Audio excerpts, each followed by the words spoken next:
되는 귀한 시간으로 인도하여 주시옵소서. 예수님의 이름으로 기도드립니다. 아멘. 우리 옆에 분이랑 같이 인사하시겠습니다. 우리 같이 믿음의 길을 걸어갑시다. 그렇게 한번 인사하실까요? 예.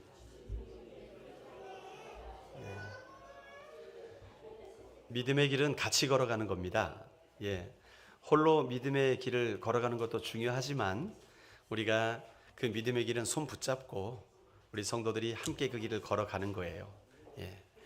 여러분, 하나님의 그 약속하신 말씀을 붙들고 아브라함이 믿음의 여정을 걸어갈 때 사라와 손잡고 그 길을 걸어갑니다. 언제나 하나님은 아브라함이 걷는 길에 약속의 말씀을 주셨고 또 하나님은 그 아브라함에게 약속으로 인도하셨습니다. 그러니까 하나님의 약속의 말씀이 어떻게 보면 아브라함의 인생의 내비게이션, 인생의 나침판이 되어서 방향을 지시해주고 아브라함은 그 방향을 보고 걸어가고, 하나님이 그렇게 약속하신 삶이 그렇게 날마다 동행하는 삶이 쌓여서 이것이 아브라함의 믿음이 되고 영성이 되고 하는 것이죠. 그래서 이렇게 하나님에 대한 신뢰가 그분의 약속하신 말씀을 들을 때마다 날마다 이렇게 자라가야 되는데, 지난주에 우리가 나눈 말씀처럼 우리 창세기 18장에 보면 이제 하나님의 약속을 받은 아브라함이 한 24년 정도 지나서 하나님의 사람이 나타났잖아요, 아브라함에게. 그래서 네가 내년 이맘때 아들을 갖게 될 것이다, 자식을 볼 것이다, 그렇게 약속의 말씀을 주세요. 이전보다 그 약속이 훨씬 구체적이세요. 1년 뒤에 자녀를 갖는다는 거예요. 그때 아브라함이 아멘 감사합니다, 사라가 할렐루야 하나님이 하십니다, 그렇게 했습니까? 아니요. 아브라함이 뭘 했냐면, 하나님, 우리 사라를 통해 무슨 애를 낳습니까? 그냥 종을 통해 낳은 그 이스마엘에게나 축복해 주세요. 그게 아브라함의 고백이었어요. 아내 사라는 어땠어요? 그게 무슨 말입니까? 하나님이 주시다면 주는 것이지, 이래야 될 것 같은데, 아이고 내가 애를 낳는다네, 참 웃긴 일이네, 비웃었습니다. 이게 아브라함과 사라의 모습이었어요. 여러분, 참 믿음의 조상이라는 이름에 어울리지 않는 행동이지요. 사라도 똑같아요. 초록은 동생이요. 그죠? 여러분, 우리가 너무 어떻게 보면 이 아브라함과 사라의 이야기를 들으면서 어떻게 20년이나 하나님의 약속을 말씀을 듣고 그 신앙의 연수가 있는데 이런 행동을 할 수가 있는가 생각을 하게 되는데, 오늘 우리가 읽은 본문의 말씀을 읽어보면 정말 더 어처구니 없는 일이 일어나요. 어떤 일입니까? 그랄 땅에 잠시 머물게 되죠. 왜 머무르는지는 잘 몰라요. 나와 있질 않지만 어쨌든 사라와 아브라함이 그랄 땅에 가서 살게 됩니다. 그런데 거기서 2절에 보니까 아내를 자기 동생이라고, 여동생이라고 소개를 해요. 그러니까 여동생이라니까 이 그랄 왕 아비멜렉이 그 사람을 시켜가지고 아내 사라를 데려갑니다. 데려오게 해요. 여기 데려갔다고 말을 하는 히브리어 원어가 라카흐라는 말인데, 라카흐라는 말이 언제 쓰여지느냐? 자, 우리 한국말도 시집을 어떻게 합니까? 가죠? 장가를 간다. 그런 간다라는 표현과 똑같은 표현이에요, 이 데려오다가라는 말이. 그러니까 아비멜렉이 사람을 불러서 데려갔다라는 말은 뭐 했다는 얘기냐 하면 아내로 삼으려고 데려갔다는 거예요. 그냥 맛있는 거 먹고 관광시켜 주려고 데려간 게 아니라 아내로 삼으려고 데려갔다는 말. 그런데 아비멜렉이 뭐 나쁜 의도가 있었겠습니까? 아니, 아브라함이 동생이라니까 사라를, 그러면 당신도 참 이끄는 사람이 많이 있고 나도 한 국가의 왕으로서 우리가 서로 동맹 맺읍시다 라는 차원에서 이 정약 결혼을 한 거예요. 정약 결혼. 그 당시에는 결혼보다 더 좋은 동맹이 있습니까? 아무리 약속을 해도 틀어지는데 결혼하게 되면 뭐가 돼요? 서로 가족이 되니까 두 나라 간에 든든하게 우호 관계를 유지할 수가 있는 거예요. 그래서 정약 결혼을 하는 것이 그 당시에 일반적인 풍습이었는데 지금 아비멜렉이 그런 거예요. 그래서 사라를 데려갔는데 그날 밤 놀라운 일이 일어납니다. 하나님이 아비멜렉 꿈에 짠 나타나세요. 나타나셔가지고 뭐라 그러냐? 야, 너 사라에게 손끝 하나, 털끝 하나라도 건드리게 되면 너 내게 죽을 줄 알아라. 그 여자 임자 있는 여자야. 그렇게 말씀하시는 거예요. 와, 꿈을 꾸고 깜짝 놀랍니다. 아비멜렉이. 이게 무슨 말이가? 내가 아내 삼으려고 여동생이라 그래가지고 데려왔는데 하나님이 직접 나타나셔가지고 꿈에 아브라함 마누라다. 네가 건드리면 안 된다. 이렇게 얘기해 주시니까 깜짝 놀란 거죠. 그래가지고 신하들을 아침에 다 부릅니다. 다 총집합. 그러니까 신하들이요 벌벌벌벌 떨면서 모였습니다. 이거 왜 이러는가 왜 이러는가. 왕이 말합니다. 야, 사라가 아브라함의 아내라는 거 니들 몰랐냐? 그러니까 깜짝 놀라가지고 아이고 통촉하여 주시옵소서. 우리가 몰랐습니다. 벌벌벌벌 떱니다. 자, 그래서 아비멜렉이 이제 아브라함을 불러요. 아브라함 오시오. 와가지고 호통을 치며 따집니다. 우리 9절과 10절, 우리 9절, 10절 두 절 말씀을 한번 읽어보도록 하겠습니다. 시작.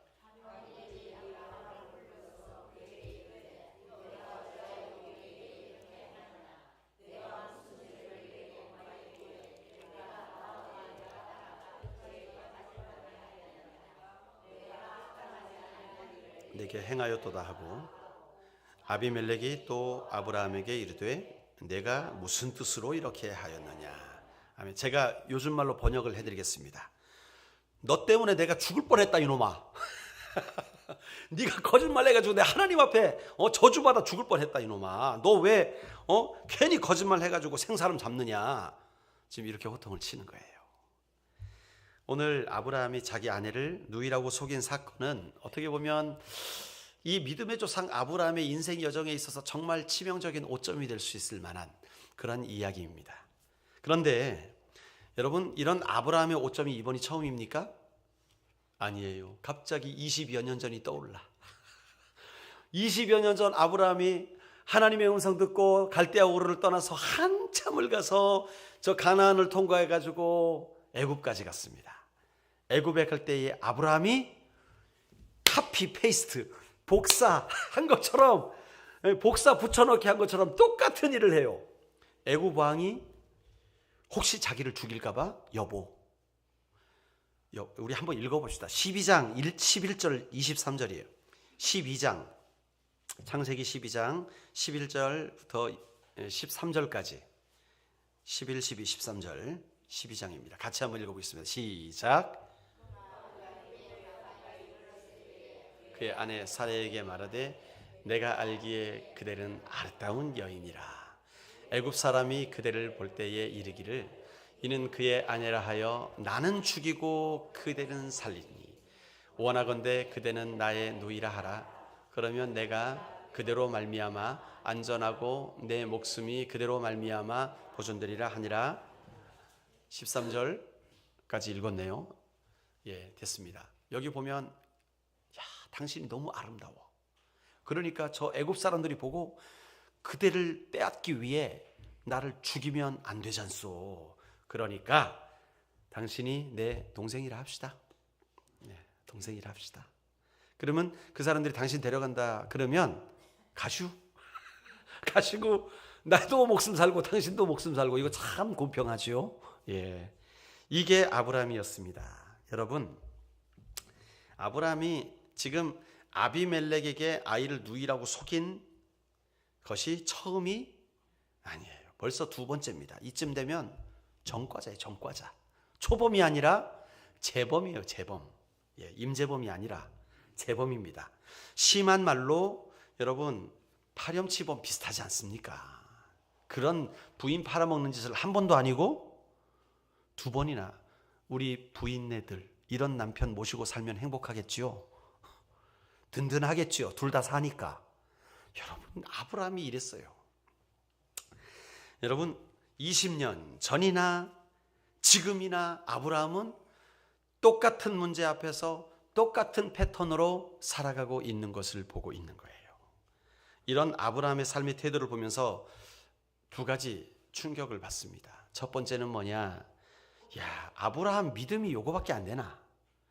우리가 생각하는 믿음의 조상 아브라함은 정말 대단한 사람 아니에요? 정말 위대한 사람 아니에요? 근데 오늘 보는 아브라함의 모습은 이게 믿음의 사람이 아니라 평균도 안 돼.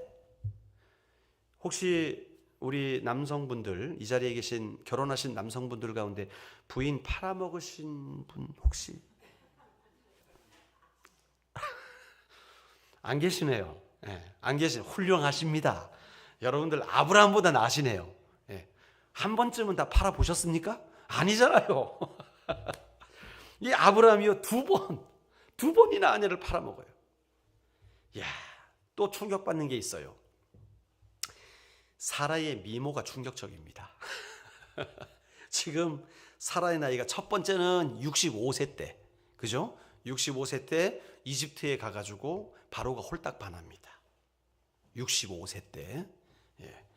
미인이라고 왕이 반해가지고 아내로 데려가길 원하고, 지금은 몇 세냐? 오늘 본문에서는요 89세예요. 89세가 된 이 할머니를 그랄 왕이 반해가지고 아내로 삼습니다. 야, 여러분, 우리 바로 그 교회 모든 여성분들 사라처럼 예쁘게 늙으시기를 축복합니다. 아이고, 아멘 소리가 작네. 예쁘시게 늙으세요. 예쁘게 늙으세요. 여러분, 아브라함이 20년 동안 성질이 변하지 않았어요. 사는 태도가 변하지 않았어요. 하나님이 그렇게 만나주시고 아브라함의 삶에 나타나서 약속을 주시고 때로는 그와 언약을 맺어주시고 계속 하나님은 아브라함의 인생 속에 비전을 주시고 하는데 아브라함은 변하지 않아요. 똑같이 그대로 살아요. 처음이나 지금이나.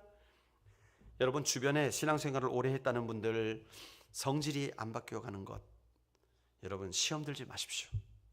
원래 그런 거예요. 따라합시다. 우리도 그래요. 저와 여러분도 그렇지 않습니까? 신앙생활 한 20년쯤 하면 성자가 돼야지.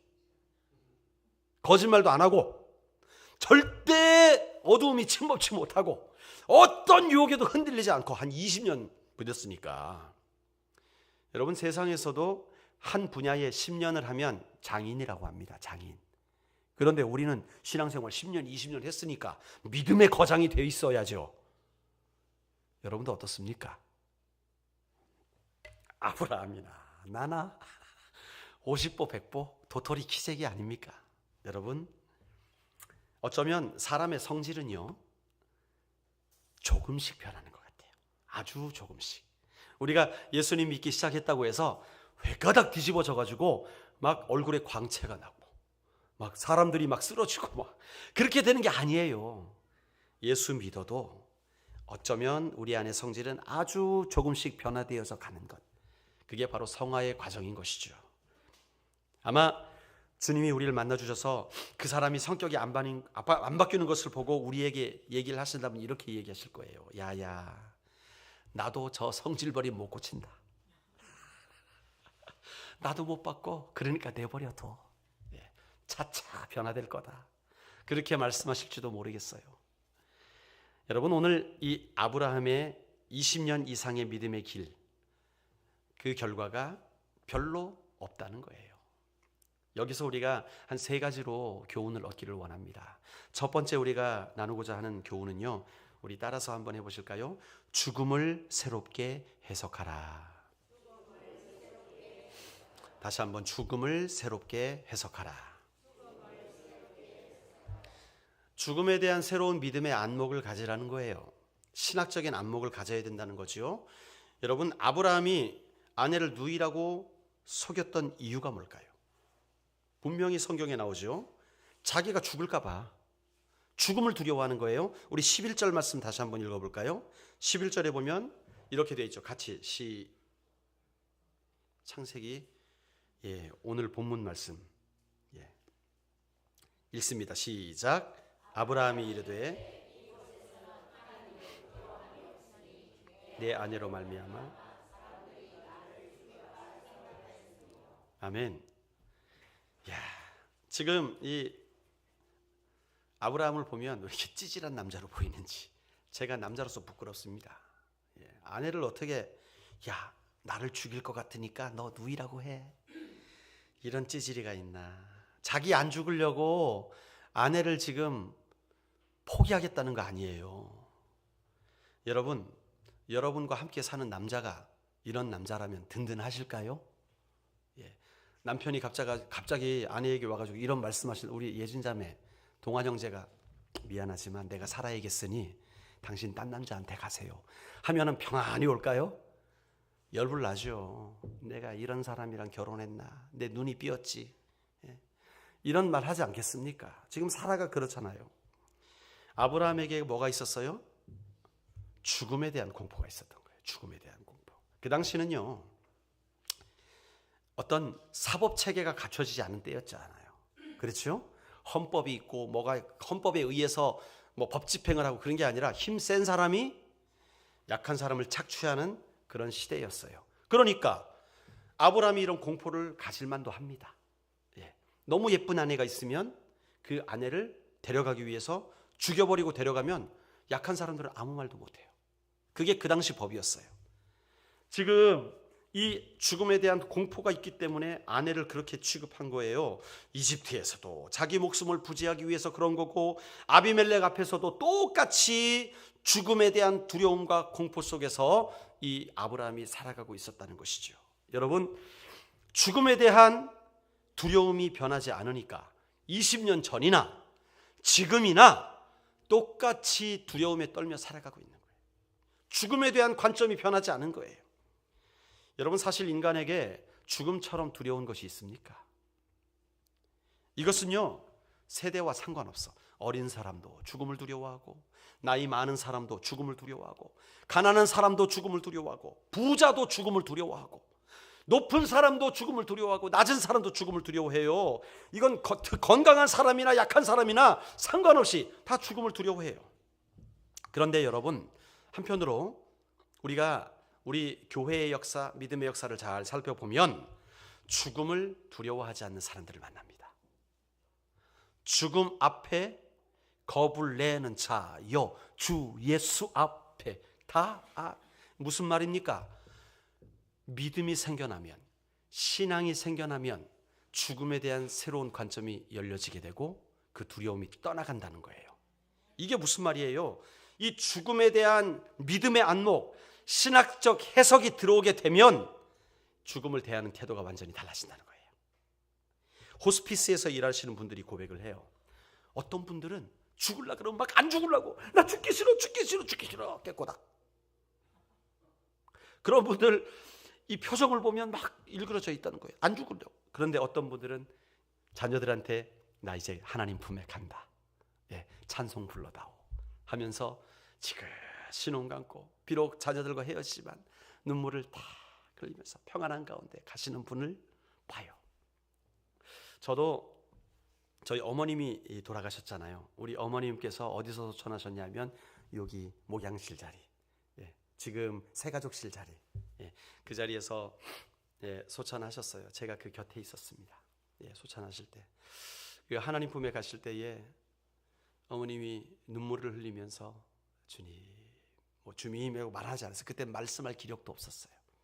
그렇게 우리가 찬송을 불렀어요. 어머님이 평소에 좋아하시던 찬송을 함께 부르면서 내 주를 가까이 가게 하문, 우리 사남매 자녀들이 함께 앉아서 이 어머님이 기뻐하시던 찬양을 부르게 될 때에 말씀할 기력은 없어요. 그런데 그 눈에 한 방울 눈물이 쪼르르 흐르는 걸 제가 봤어요. 이 찬양 가운 이 찬양을 함께 고백하고 계시구나, 함께 부르고 계시구나. 그러면서 평안히 하시더니 가시더라고요. 여러분, 얼마나 평안한지, 얼마나 아름다운지. 이게 어떻게 가능할까요? 어떤 사람들은 나 죽기 싫어, 나 좀 살려줘, 나 정말로 더 살고 싶어, 발악을 하다가 가는 사람도 있는가 하면 그렇게 평안히 가요. 왜 그래요? 죽음에 대한 해석이 달라진 거예요. 죽음에 대한 안목이 달라진 거예요. 이전에는 죽으면 끝난다고 생각했어요. 이전에는 죽음이 다라고 생각했어요. 어떤 사람들은 그렇게 생각해가지고 이 괴로운 세상, 내가 죽으면 다 끝나겠지 하고 목숨을 끊기도 하고, 어떤 사람들은 이 세상에서 내가 조금 더 누려야 되는데 발악을 하면서 안 죽으려고 하는데, 여러분, 우리 안에 예수님이 들어오시니까, 믿음이 생겨나니까 죽음이 끝이 아니야. 할렐루야. 우와, 죽음이 끝이 아니라 더 영광스러운 나라, 더 보배로운 나라. 이 땅에는 근심도 있고 눈물도 있고 힘든 것도 있어. 그런데 그 나라는, 저 하늘에는 눈물이 없네, 거기는 슬픔도 없네. 저 하늘에는 눈물이 없네, 거기는 기쁨만 있네. 할렐루야. 그 나라가 우리 믿는 자들에게 예비되었다는 걸 생각하니까 죽음이 와도 기쁜 거예요. 죽음이 와도 행복한 거예요. 얘들아, 내가 이제 먼저 간다. 내가 가서 너희를 기다리겠다. 여러분, 죽음에 대한 새로운 관점이 열려지게 되니까 죽음에 대한 공포가 사라지게 되는 거예요. 이게 우리 믿는 자들이 누리는 축복입니다. 할렐루야. 우리 옆에 분들이랑 인사합시다. 우린 이런 자들입니다. 그러면서 한번 축복할까요? 예. 아멘. 여러분, 죽음이나 우리의 눈앞에 펼쳐진 정말 처참한 현실, 괴로운 그 순간, 그 아픔, 그것보다 우리 하나님이 크세요. 우리 하나님 더 놀라우세요. 우리가 지쳐 쓰러지거나 허덕이거나 그런 순간에도 우리 하나님이 우리에게 약속하신 것은 그 모든 것보다 더 놀라운 거예요. 할렐루야. 그렇기 때문에 아픔이 있을 때, 고통이 있을 때, 아니 죽음이 우리 앞으로 다가오게 될 때에도 우리는 선하신 하나님, 나를 붙드시는 하나님, 내게 영원한 것을 예비하시는 그 하나님을 생각하고 기뻐할 수 있을 줄로 믿습니다. 아브라함이 그걸 알았어야 되는데, 그렇지요? 그런데요 여러분, 아브라함이요 아들을 낳잖아요. 백세의 아들을 낳습니다. 이삭이 자라요. 이제 청소년이 됐는데 하나님이 명령하십니다. 뭐라고 명령하세요? 네 아들 이삭을, 독자 이삭을 나에게 제물로 바쳐라. 제물로 바치라는 게 목회자 되라는 얘기가 아니에요.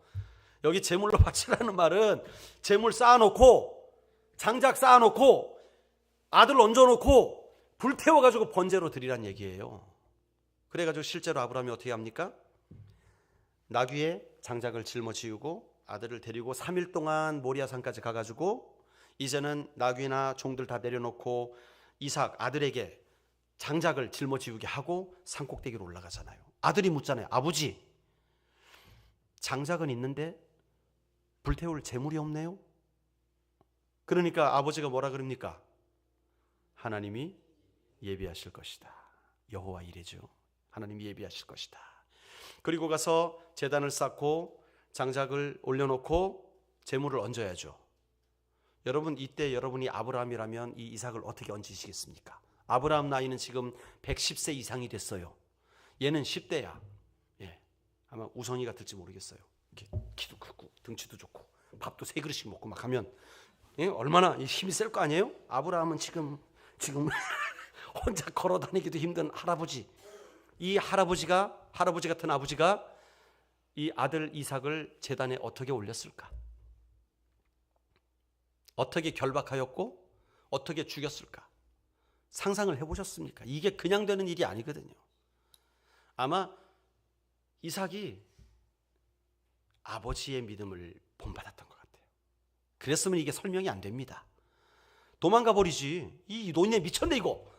그래가지고 달리기만 해도 도망가서 그냥, 아니면 뭐 아브라함을 어떻게 하시든지 묶어놓든지 그렇게 살 방법을 취했을 텐데 이삭은 그 자리에 번제물로 올라가잖아요. 그리고 아브라함은 칼을 꺼내서 이삭을 내리치려고 합니다. 그때 이 하나님이 더 급해. 아브라함아 멈춰라. 내가 이제 네가 나를 경외하는 줄 알았다. 멈춰라. 내가 다 준비해놨다. 저기 봐라. 그러니까 양이 수풀에 뿔이 걸려가지고 있는 거예요. 하나님이 예비하셨어. 여러분, 어떻게 아브라함이요 100세에 낳은 그 귀한 아들을 드릴 수 있습니까? 그 해석이 히브리서 11장에 나와요. 그 믿음장인데 거기에 보면 아브라함이 100세에 낳은 아들을 드릴 수 있었던 것은 그가 죽은 자도 살리실 이임을 믿었음이었더라. 그 믿음이 아브라함에게 있었던 거예요. 10년 전에는 없었어. 그렇잖아요. 없으니까 야, 나 죽을까 두렵다. 나 좀 더 살아야겠으니까 너 동생이라고 해. 그랬던 아브라함이 이제 100세의 아들을 주신 하나님, 그렇다면 이 하나님은 죽은 자도 살리실 수 있다. 죽음에 대한 해석이 달라지는 거예요. 죽음에 대한 신학적 이해가 달라진 거예요. 그래, 내가 비록 하나님의 명령대로 이 이삭을 번제로 드려 죽이겠지만 하나님은 그를 살리실 수도 있는 분이다. 그 믿음으로 모리아 산에서 칼을 들었던 거예요. 할렐루야.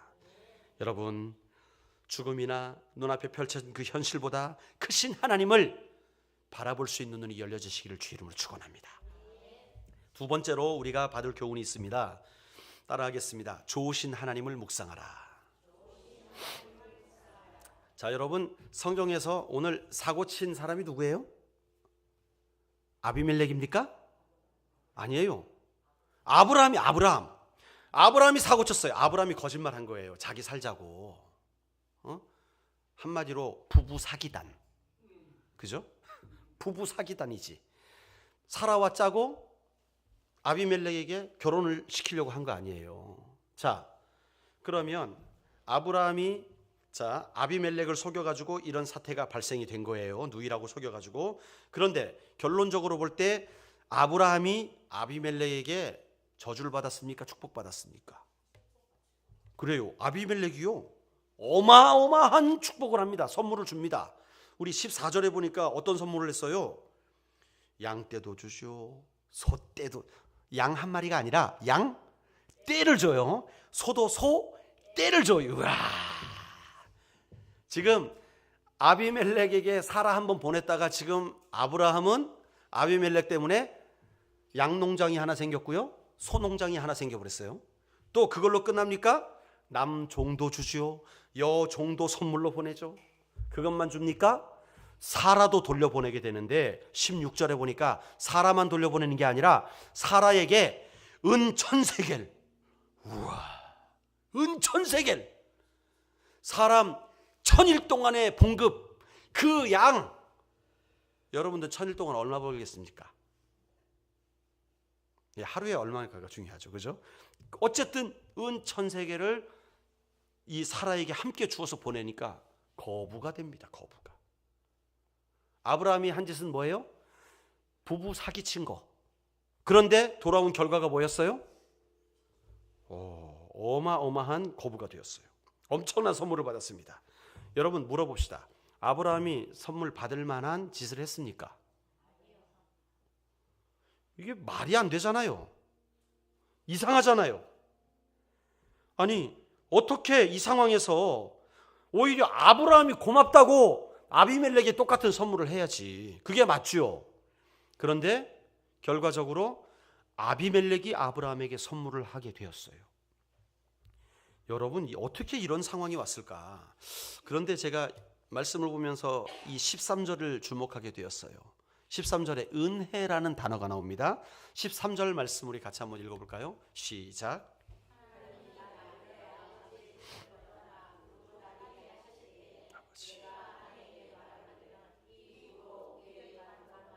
그대는 그대의 오람, 이것이 그대가 내게 베풀 은혜라. 자, 아브라함이 사라에게 어떤 얘기를 하느냐? 은혜에 대한 이야기를 하는데, 아브라함이 생각하는 은혜가 뭐냐?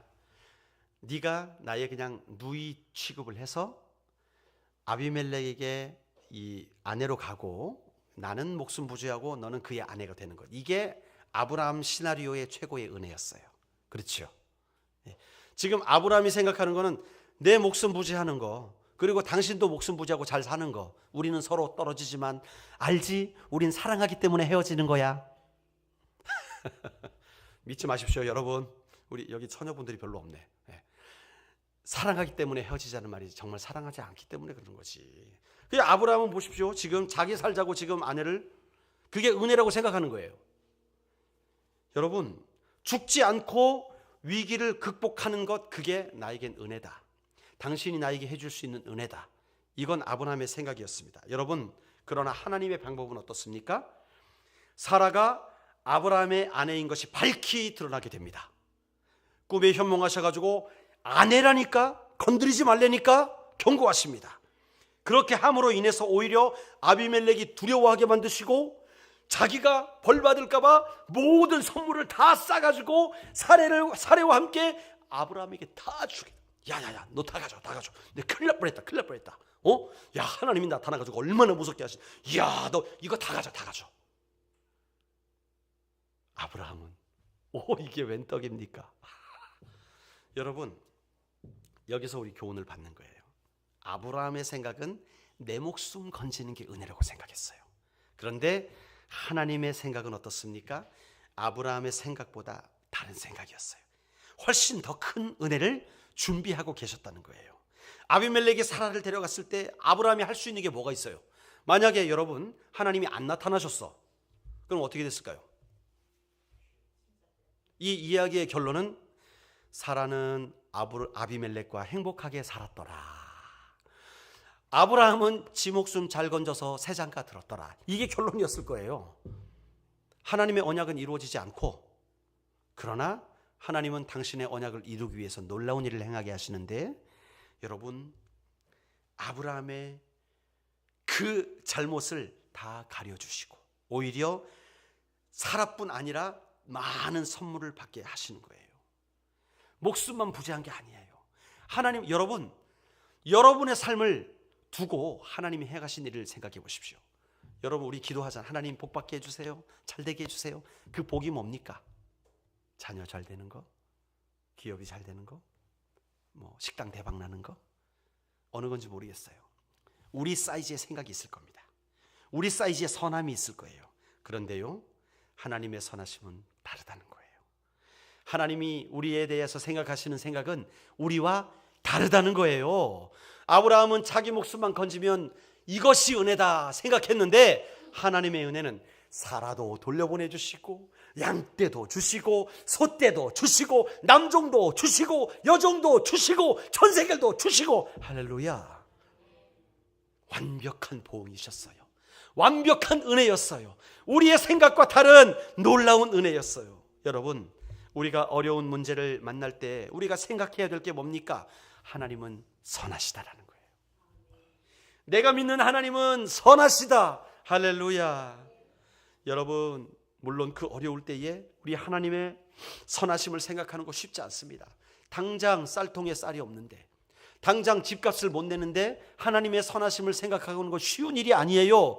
그럼에도 불구하고 여러분, 우리 하나님의 생각은 우리의 생각보다 크십니다. 우리의 생각에는 사방이 막힌 것 같아 보일지라도 하나님은 그 일을 넘어서 일하실 수 있는 하나님이심을 믿으시길 바랍니다. 2차 세계대전에서 아들을 잃은 한 어머니가 쓴 일기가 어떤 책에 출판이 되었어요. 그 일기의 내용을 보면, 사랑하는 아들을 전쟁에서 잃어서 굉장히 슬픈데 생각해 보니까 하나님이 나에게 이미 3명의 자녀를 주셨고, 비록 한 아들을 이제 볼 수 없지만 천국 가면 계속 볼 것이고, 또 지금까지 그 잃어버린 아들과 살았던 추억이 나에게 남아있고, 또 남은 2 아들과 함께 살아갈 수 있으니 하나님은 나에게 많은 것을 주신 분이기에 나에게 좋으신 분이십니다. 여러분, 아들이 전쟁에서 죽게 되었다는 소식 듣게 되었을 때에 이런 고백할 수 있겠습니까? 하나님 살아계십니까? 하나님, 차라리 저를 죽이시지 왜 아들을 데려가셨습니까? 원망하지 않겠어요? 그런데 하나님의 선하심을 보는 눈이 열려지니까 그러한 상황 속에서 감사를 하는 거예요. 우리가 내게 없는 것, 잃은 것을 떠올리면 슬퍼하고 마음 아파합니다. 그런데 생각해보면 그 상황 속에서라도 하나님이 내게 주신 게 너무나 많아. 내게 주신 것을 보지 못하고 내가 가지지 못한 것만 보니까 하나님을 원망하게 되는데, 여러분 잘 생각해보면 그 상황 속에서도 여전히 하나님께서 내게 주신 것이 많다는 사실을 우리는 기억해야 될 줄로 믿습니다. 나 가진 재물 없으나 라는 오래된 찬양이 있어요. 나 가진 재물 없으나, 나 가진 지식 없으나, 나 남에게 있는 건강이 있지 않으나, 나 남이 없는 것 있으니. 여러분, 재물, 지식, 건강이 없지만 남이 없는 것이 있다는 거예요. 그게 뭐냐? 남이 받지 못한 사랑을 받았고, 남이 듣지 못한 음성을 들었고, 남이 모르는 삶의 은혜를 깨닫게 되었다는 거예요. 그리고 후렴에서 뭐라고 하냐면 공평하신 하나님이라는 거예요. 여러분, 이 시를 쓴 분이 누군지 아십니까? 송명희라는 시인이에요. 이분은 날 때부터 소아마비였어요. 뇌성마비라서. 뇌성마비 하시는 분들, 제가 뭐 흉내내기 좀 그렇지만 막 몸이 뒤틀려 있잖아요. 하나라도 제대로 펴진 그 몸이 없어요. 얼굴도 단어 하나를 말하려고 그러면 해가지고 하나 말하는데 1분이 걸려. 1분. 단어 하나 말하는데 내 마음대로 안 돼. 그런데 이분이요, 17살에 하나님을 만납니다. 하나님을 알게 돼요. 그리고 그 하나님을 만나게 되기 얼마나 감사한지, 그때부터 4년 동안에 매일 5시간씩 하나님께 감사의 고백을 합니다. 그리고 그 4년 동안 매일 성경을 읽는데 30독을 하게 돼요. 성경을 매일매일 4년 동안에. 여러분, 그 뇌성마비 장애를 가진 송명희 시인이 하나님의 은혜가 감사하니까 이 모습으로 책을 쓰는데 24권의 책을 출판을 하게 됩니다. 그리고 찬양시를 적는데 100여 곡의 찬양의 가사를 발표하게 돼요. 그리고 그 삶의 그 몸을 이끌고 간증 집회를 돌아다니는데 1500여 회의 간증 집회를 합니다. 그러다가 결국 목에 무리가 왔어요. 안 그래도 전신을 마음대로 쓰지 못하는 몸이었는데 그래도 앉아 있을 수는 있었거든요. 그런데 이제 목에 디스크가 와서 앉아 있을 수가 없게 되는 거예요. 전신 마비가 온 거예요. 그 자유롭지 않던 몸마저 움직일 수 없는 상태가 되어버렸어. 이제는 누가 앉혀줘야 앉을 수 있고 누워줘야 누울 수 있고 그렇게 할 수 있는, 누군가 부축해줘야만 움직일 수 있는 몸이 되었어요. 말을 하기 위해서는 온몸을 쥐어짜야 겨우 한마디 해요. 글을 쓰는데, 여러분, 이분은 글을 어떻게 쓰는지 아십니까? 연필을 입에 꽂아가지고 입으로 쓰는 거예요. 그런데 디스크가 오니까 그거마저 할 수 없는 상태가 되어버린 거예요. 여러분, 이런 상태에서 그녀가 고백하는 고백이 공평하신 하나님이라는 거예요. 그러면서 그 책의 일부에 이렇게 고백을 합니다. 하나님, 내가 산소 호흡기를 달지 않고 숨을 쉬고 살아있음에 감사합니다. 이 여인이 할 수 있는 게 아무것도 없거든요. 이제는 입에다 볼펜 꽂고 글 쓰는 것도 안 돼. 그걸 통해서 유일하게 내가 감사의 글 적는 것이 삶의 일부였는데 그것마저 못하게 되었는데, 이 여인의 고백은 산소 호흡기를 달지 않고 숨을 쉬고 살아있음에 감사합니다. 나는 남이 가진 재물도 없고 지식도 없고 건강도 없어요.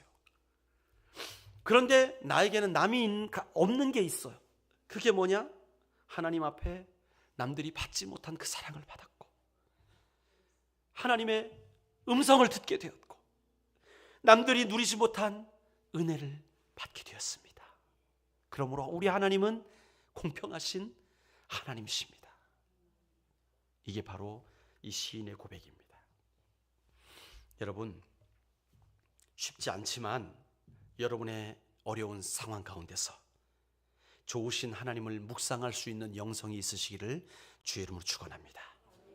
이러한 영적 통찰력을 가지고 여러분의 삶의 위기를 극복하시는 믿음의 성도들이 되시길 바랍니다.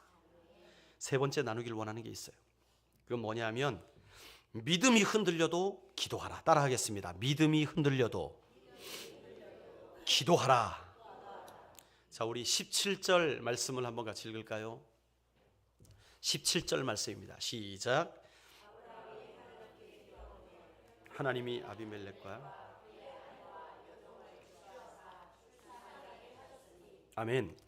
하나님께서 아브라함이 기도하니까 아비멜렉의 집안에 여자들이 임신할 수 있도록 태의 문을 열어주십니다. 여러분, 아브라함의 기도가 대단해서일까요? 지금 아브라함의 믿음의 상태 좀 보십시오. 좀 우리가 감사하긴 해요. 우리가 하나님 앞에 부족하고 좀 모질한 것 같은데 아브라함을 보니까 우리보다 심해. 그죠? 이야, 은혜지요. 우리보다 심한 거예요. 여러분, 그런데 하나님께서는 아브라함이 기도하니까 아비멜렉의 가장 수건의 문제가 해결되는 역사가 일어나요. 아브라함의 기도가 대단해서가 아닙니다. 하나님이 아브라함이 기도해야 아비멜렉의 문제가 해결될 것이다 라고 약속해 주셨기 때문에 그런 거예요. 여러분 7절 말씀을 한번 볼까요? 하나님의 약속이에요. 이거는 아비멜렉의 꿈에 나타나셔서 하나님께서 그에게 하신 말씀이에요. 같이 읽읍시다. 시작.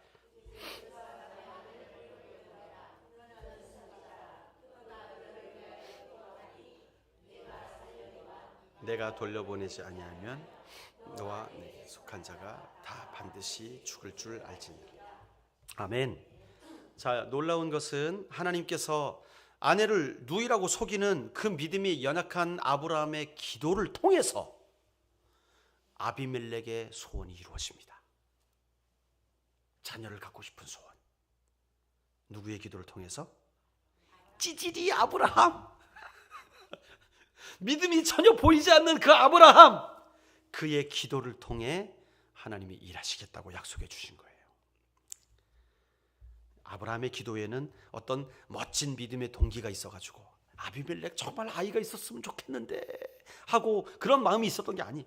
또 아브라함이 아비멜렉의 이 태의문이 열리도록 막 철야를 하고 20일 금식을 하고 그랬던 게 아니에요. 그리고 간절한 마음이 있었던 것도 아니에요. 그러나 하나님은 아브라함의 기도를 통해 문제가 해결되게 하십니다. 아브라함의 기도가 아니면 안 된다고 말씀하세요. 여러분 이 말씀을 통해 깨닫는 게 있습니다. 그게 뭐냐 하면 우리가 기도를 너무 복잡하게 생각했다는 거예요. 저에게 찾아와서 말씀하시는 분들이 있어요. 목사님 기도 부탁을 드려요. 제가 이러한 문제가 있는데 목사님 좀 기도를 부탁드리겠습니다. 자, 기도 부탁하는 것을 비판하려는 의도는 없습니다. 좋은 것이에요. 여러분 기도를 부탁하십시오. 좋은 것입니다. 그러나 오늘 이 교훈을 받기 위해서 이런 예를 듭니다. 기도를 부탁하는데 목사님이 기도하시면 될 것 같아요. 그 뒷말은 뭡니까? 내가 기도하면 왠지 안 될 것 같아. 내가 기도하면 좀 약할 것 같아. 왜? 내가 내 꼬라지를 아니까. 하나님 앞에 내가 살아온 인생이 어떤지를 아니까 내 기도만으로 조금 부족할 것 같고 우리 목사님이나 우리 권사님이나 장로님이나 이렇게 신앙이 조금 더 좋아 보이는 분들한테 부탁하면 우리 회사 잘 사는데 우리 자녀들 잘 되는데 조금 더 하나님이 응답을 잘 해주실 것 같아.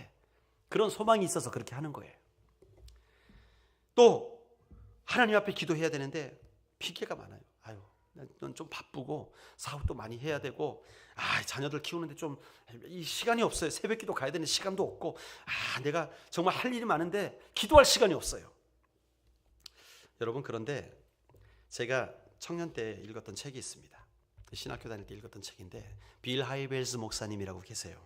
저 시카고의 대형 교회의 담임 목사님이세요. 우리가 잘 아실지 모르겠어요. 윌로우 크릭 처치라고. 윌로우 크릭 처치가 전 세계 교회에 영향을 줬습니다. 대표적으로 가장 영향을 많이 받은 교회 중에 하나가 서울의 온누리 교회. 그 교회가 윌로우 크릭 처치의 영향을 가장 많이 받은 교회 중에 하나예요. 그 열린 예배라고 들어보셨죠? 그게 온누리 교회가 시작한 게 아니라 윌로우 크릭 처치가 시작했던 예배예요. 거기는 뭐 예배 드릴 때 예화로 탱크를 갖다 놓습니다. 예화로 쓰기 위해서 강단 위에 탱크를 갖다 놓고 그 정도로 예배를 굉장히 하여튼 그 예배가 귀해요. 그런데 그 윌로우 크릭 담임하시는 빌 하이벨스 목사님이 쓰신 책 중에 이런 책이 있어요. 너무 바빠서 기도합니다. 오타 아닙니까? 오타. 너무 바쁘면 기도 못 하잖아요. 시간이 없으니까. 내가 시간이 부족해서 바쁜데 너무 바빠서 기도합니다. 이게 무슨 말일까요? 여러분 바쁘죠. 인생 얼마나 바쁩니까? 눈 뜨면 애들 도시락 싸야죠. 부모님들. 저희 어머님 보시면 참 바빴어요. 참 바빴어요. 4명이 다 도시락 싸.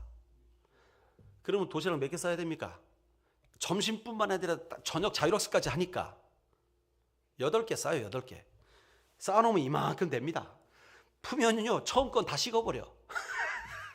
그만큼 도시락이 좀 과장이 됐습니다. 어쨌든 그렇게 하시죠. 새벽 예배 하시죠. 신방 하시죠. 너무 바빠요. 너무 바빠. 너무 바쁜데 새벽 4시가 되면, 저녁 9시가 되면 교회로 가세요. 그렇게 바빠서, 그렇게 몸이 피곤해서 기도의 자리로 가세요. 또 몸이 아플 때 여러분 기도할 힘이 없잖아요. 기력이 없잖아요. 힘이 없어서 아유 목사님 저는 기도를 못해요. 기도해 주세요 하는데 저희 어머님 보시니까 암에 걸려가지고 항암 치료를 합니다. 항암 치료를 할 때 약 방사선 치료하잖아요. 그럼 몸이 어떻게 됩니까? 머리카락이 다 빠져요. 기력이 없어요. 옆집 밥 냄새가 맡을 정도로 센시티브해서요. 너무나 힘들어요. 움직일 기력도 없는 거예요. 그런데 세브란스 병원 암병동 병실 하나하나를 찾아다니면서 예수님 믿어야 돼. 주님 믿어야 돼. 우리같이 약한 사람들이 더 주님을 찾아야 돼. 같이 기도하는 거예요. 같이 복음을 전하는 거예요. 그래가지고 많은 사람들이 구원받았습니다. 여러분 바빠서 기도 못하십니까? 너무 바쁘시죠? 그러면 더 기도합시다. 왜 그렇습니까? 내가 바빠서 기도하지 못하는 건 내가 내 문제 처리하는 거니까 그런 거예요. 그러나 내가 바쁘기 때문에 기도하면 하나님이 우리 문제를 처리해 주세요. 그러면 시간의 여유가 생길 줄로 믿습니다. 예, 제가 일하다 보니까 그래요. 나 혼자 여기저기 이것도 하고 저것도 하고 저것도 하면요 시간 안 가요. 일이 별로 진행이 안 돼. 그런데 내가 이것 좀 해주세요, 저것 좀 해주세요, 나눠 합시다. 그러면 금방 돼요. 요번에 일할 때 저 혼자 우선 둘이 할 때는 진행이 안 돼. 3일 동안 비슷해. 장로님 모셔가지고 몇 명 붙으니까 후루룩. 뭡니까? 내가 하는 것보다 하나님이 하시면 더 잘 되는 거예요. 그러면 시간적인 여유가 더 생기는 거예요. 할렐루야. 여러분 바쁘면 바쁜 만큼 더 주님 앞에 무릎 꿇으시길 바랍니다. 그게 비결이에요. 여러분 예수님이 바리새인과 세리의 기도를 비교해 말씀하신 적이 있어요. 우리는 기도를 너무 복잡하게 생각해. 내가 어느 정도 수준이 돼야 하나님이 내 음성을 들으실 것 같아. 내가 어느 정도 헌신을 해야 그래도 염치가 있지, 기도할 염치가 있지. 아니에요. 여러분 바리새인이 뭐라고 기도합니까? 내가 11조도 하고 나는 정기적으로 금식도 하나이다. 그 기도 들으셨습니까? 아니에요. 그저 저 성전 구석에서 앞에 나가지도 못하고 많은 말도 하지 못하고 세리가 나는 죄인이니까 아버지 나는 죄인입니다 라고 하는 그 한마디 기도를 주님이 받으신다는 거예요. 여러분 저에게 딸이 있어요. 막내 10살 됐어요 이제. 그런데 얘랑 헤어진 7살 8살 때 헤어졌잖아요. 근데 헤어진 지 거의 1년쯤 되었을 때 우리 딸이 그림을 그렸어요. 학교에서 주황색 종이에다가 몇 번 얘기했었죠. 아빠, 엄마, 엄마가 아니라 엄마. 얘 한국말을 잘 못해가지고 엄마를 엄마로 쓴 거예요. 엄마, 아빠는 어떻게 그랬냐면 지 핸드폰 속에 얼굴을 조그맣게 그린 게 아빠예요. 저는 핸드폰 안에 들어있습니다. 아빠는 핸드폰으로만 대화하니까. 그런데 여러분 그걸 보고 제가 이렇게 얘기해야겠습니까? 야, 어떻게 아빠의 모습이 이러냐? 좀 이렇게 눈썹도 잘 그리고 손가락도 그리고 해야지. 어떻게 손이 찍 이러고 다리가 찍 이러고 니은자로 돼 있고 다리가 아니 치마가 세모가 뭐냐? 세모 좀 디테일이 살아야지. 레이스도 그리고 주름도 그리고 다시 그려와. 수준 미달 이렇게 말씀하십니까? 그럴 부모가 있겠습니까? 야, 너 그림 수준이 그거밖에 안 되나? 옆집 아저씨한테 맡겨 의뢰를 해가지고 레오나르도 다빈치한테 의뢰를 하든지 아니면 우리 교회 박유민이한테 의뢰를 하든지 해가지고 그림을 잘 그려가지고 나한테 작품을 가져와야지. 그따위 그림을 가져온다고 그걸 그림이라고 그러는 부모 있겠습니까? 우리 주님은요 3발 4발 엄마를 안마로 써도 아빠를 핸드폰 안에 그려도 그게 사랑스러운 거예요. 그게 귀한 거예요. 그거 받으면 야야 무슨 선물 해줄까? 내가 어떻게 해줄까? 우리 딸 I love you 우리 딸 그렇게 하는 거 아니겠습니까? 여러분 기도가 그런 거예요. 기도가 내가 뭔가 갖춰졌다고, 내가 뭔가 그럴듯한 문구, 종교적인 언어 이런 것이 있다고 기도를 받는 게 아니라 여러분들의 마음을 가지고 있는 그대로 나가는 거예요. 우리는 착각에 그래도 좀 멋있게 저 기도 못해요. 누구한테 기도를 대표 기도하라 그러면 저는 기도할 줄 몰라요. 아니에요, 여러분. 기도는 그저 하나님 앞에 나가 얘기하는 거예요. 하나님 앞에 나가 얘기하는 거예요. 그런데 얘기를 안 해. 기도하라 그러는데 얘기를 안 해. 하나님이 야야 무슨 일이냐? 얘기를 안 해. 왜 얘기를 안 해? 저는 수준이 안 돼. 뭐가 수준이 안 돼요, 여러분? 자녀인데, 하나님의 자녀인데 아빠 사랑해요 그러면 되지. 아빠. 여러분, 고정관념을 깹시다. 기도는요 그냥 하나님 앞에 나가면 되는 거예요. 그냥 입을 열면 되는 거예요. 할렐루야. 여기엔 어떤 종교적인 표현도 필요하지 않고요. 여러분, 우리의 하나님 아버지께 기도로 준비하기 위해서 우리의 마음을, 아니에요. 그냥 기도하시면 되는 거예요. 할렐루야. 말씀을 마무리하겠습니다. 여러분, 기도할 수 없는 상황, 피곤하니까 기도 못하고, 바쁘니까 기도 못하고, 정신이 없어서 기도 못하고, 믿음이 떨어져서 기도 못하고, 아니에요, 여러분. 하나님은요 있는 모습 그대로 주님께 나오길 원하세요. 있는 모습 그대로. 엄마를 안마로 쓰면 어떻습니까? 치마가 좀 뾰족하게 그리면 어떻습니까? 그래도 그 그림을 보고 기뻐하시는 것처럼 우리가 주님 앞에 있는 모습 그대로 기도하게 될 때 하나님은 우리의 기도를 사용하여 주실 줄 믿습니다. 말씀을 마무리합니다. 오늘 세 가지를 나눴어요. 죽음을 새롭게 해석하라. 여러분, 우리는요 더 이상 죽음을 두려워하지 않아요. 왜요? 죽음에 대한 새로운 관점이 열려졌기 때문에.